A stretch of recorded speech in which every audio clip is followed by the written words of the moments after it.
Good morning. কেমন আছেন আপনারা? মাই সিম্পল লাইফ ব্লগে সবাইকে অনেক স্বাগত। এখন সকাল 9:30 বাজে আর আমি ব্লগটা এখান থেকেই শুরু করছি। আজকে প্রথমেই মাছ দিয়েই শুরু করলাম, কেন সকালে প্রথমের দিকে অনেক কটা কাজ আগে গুটিয়ে নিয়েছিলাম, তখন ভিডিও করা হয়নি। ময়দা ভিজানো, তারপরে বিছানা পরিষ্কার করা নিচে সকালে উঠে ঝাঁটা দিয়ে মুখ হাত দিয়ে চা খেয়ে নেওয়া, এগুলো কিছুই আর তুলে ধরলাম না। কেন যেদিন খুব কাজের চাপ থাকে জানেন তো, সেদিন মনেই থাকে না যে আমাকে একটু ভিডিও করতে হবে, কি আমি কোনো চ্যানেল খুলেছি সেই চ্যানেলে আমি কাজ করছি, কিছু ভিডিও করে দেবো। মানে এটা যে একবারে প্রফেশনাল হিসাবে নিয়ে নিয়েছি তাও এখনও নিতে পারিনি। মানে সংসার জীবনটাই প্রফেশনাল হয়ে গিয়েছে। এর ভেতরে হয়তো টুকটাক একটু আধটু তুলে ধরি দিয়ে ভিডিও করি। তো সকাল থেকে আমার মনেই ছিল না, তারপরে মনে পড়লো যে হ্যাঁ ভিডিও করতে হবে। কালকেও ছাড়া হয় নাই, কালকে ভিডিও দিতে পারিনি, কেননা কালকে সেই মাসিরা বাড়ি যাব বললে দিয়ে সে তাড়াহুড়ো করে রান্না টান্না করতে যে একটু খেয়াল ছিল না ভিডিও করার কথা, ওই জন্য কালকে আর ভিডিও দেওয়া হয়নি।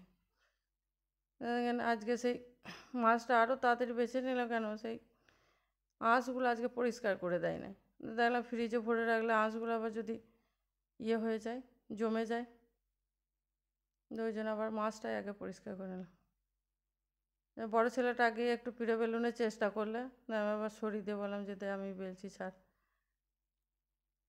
পরোটা কটা বেলে নিই, ভাঁজ করে আগেই রেখে দিয়েছিলাম। আজকে একটা একটা করে আলাদা আলাদা করে ভাঁজ করলাম, মানে টাইম ছিল সকালের থেকে। বাজার এলো তারপরে করলাম, বাজার টাজার ঢালাঢুলি ছিল, মাছটা পরিষ্কার করা ছিল। ওইদিকে যখন মুখ ধুতে গিয়েছে এক বালতি মানে কাপড়ও ভিজানো ছিল, ছেলেদের প্যান্ট ছিল আর ওই বিছানার চাদর, এইগুলো ভিজিয়ে রেখে এসেছি। ওদের দিকে খাবার দাবারটা করে দিয়ে তারপর আমি কাচতে যাব। কালকের একটু মাংস কষা আছে, সেই মাংস কষাটা করে দেবো, গরম করে দেবো, মিষ্টি দিয়ে দেবো, ওই দিয়েই খেয়ে নেবে। ছোটোটা আবার সে মাংস নিতে চায় না, মানে ঝোলটাই নেবে। তার যে ঝোলটা একটু গাঢ় গাঢ়ই হয়ে আছে, আমি বললাম জল টল দিয়ে ফুটাবো না, ওইটা একটু ভাজা ভাজা ভাড়া করে দিই, ওই দিয়েই খেয়ে নিগা। তো বলছে মা তাহলে মাংসটা ছোটো ছোটো করে টুকরা করে দেবে, বেশ তাই দেবো। বললো তুমি খাই দেবে না? না রে আমার সময় হবে না আজকে খাই দেওয়া, কাপড় আছে কাচতে হবে, রান্না হয় না এখনও। আর কিছু ছাড়া দিলে না, মানে এরপর কাপড় টাপড় কেচে তারপরে রান্না করা আছে, তারপরে আপনার ঘর দোর মুছামুছি আছে। ওই জন্যে বললাম বলে আর কিছু বললে না, ওকে ওই পরোটাগুলো ছোটো ছোটো করে টুকরা করে দেবো, ও খেয়ে নেবে। মানে সকাল থেকে উঠে থেকে সেই 12:30 পর্যন্ত সমানে চলে হাত পা। মানে একবার বসে থাকলেই তখন আরও দেরি হয়ে যাবে, আর বসার তো সময়ই পায় না সকাল থেকে। মানে কীভাবে যে টাইমগুলো পেরিয়ে যায়, মানে সংসারী মানুষরাই বুঝতে পারবে, যারা একা হাতে ধরেন সংসার চালায় তারা ভালো বুঝতে পারে। আর যদি হেল্প থাকে কাউরি তাহলে হয়তো অতটা হবে না, কিন্তু আমার তো কোনো হেল্প নেই, আমাকে সব কিছু একাই করতে হয়।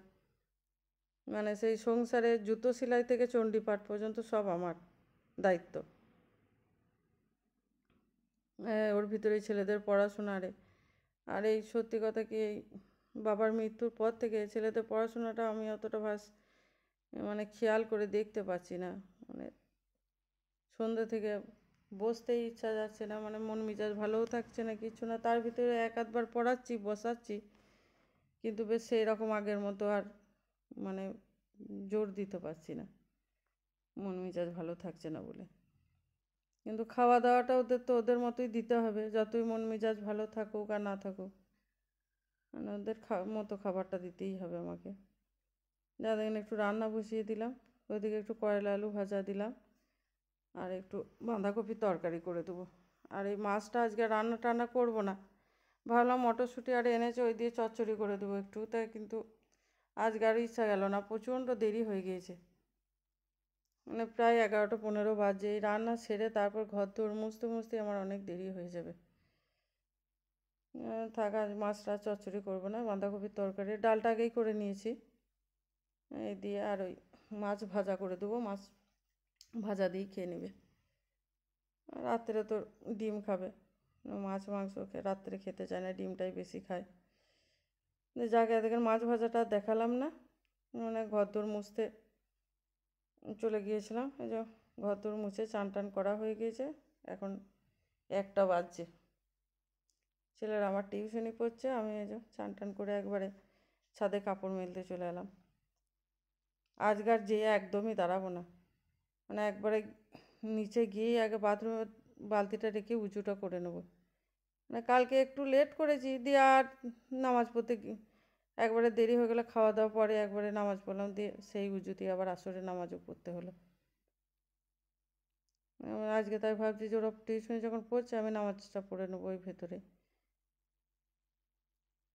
যা দেখেন খাওয়া দাওয়া হয়ে গেছে, দুপুরে একটু ঘুমানোও হলো 3 মা বেটার। দিয়ে এই যে বিছানা চাদর টাদর সব শুকিয়ে গিয়েছিলো, এগুলো তুলা চাদর, গুছিয়ে একবারে ভরে দেবো। আর আমি এমনি 3টে ব্যবহার করি, আর 2টো তুলা ভরা থাকে, মানুষজন এলে তখন বিছানো হয়। সব একসঙ্গে ধরেন লাটাপটি করলে তখন সব কটাই নষ্ট হয়ে যাবে। আর এখন তো শীতকালে যে চাদরের উপরে পাতলা একটা ব্ল্যাঙ্কেট বিছানো থাকে, ঠান্ডা লাগে বলে বাচ্চাদেরকে, ওই জন্যে এখন একটু পুরনো পুরনো চাদরই আমি শীতকালে বেশি বিছাই। আর ওই যখন ওই গ্রীষ্মকাল থাকে তখন ওই নতুনগুলো একটু বিছাই। যাক, সারাদিনের অনেক গল্পই করলাম আপনাদের সঙ্গে, সারাদিনের অনেক কাজ বাদ রয়ে গেল, দেখালাম না, আর কিছু কাজ দেখালাম। এখানে এবার ব্লগটা আমি শেষ করছি। সবাই ভালো থাকবেন, সুস্থ থাকবেন। আর ইউটিউব থেকে যারা দেখছেন, যারা আমার চ্যানেলটায় নতুন আছেন, তারা অবশ্যই চ্যানেলটিকে সাবস্ক্রাইব করবেন। আর যারা ফেসবুক থেকে দেখছেন তারা অবশ্যই চ্যানেলটিকে ফলো করবেন। Good bye.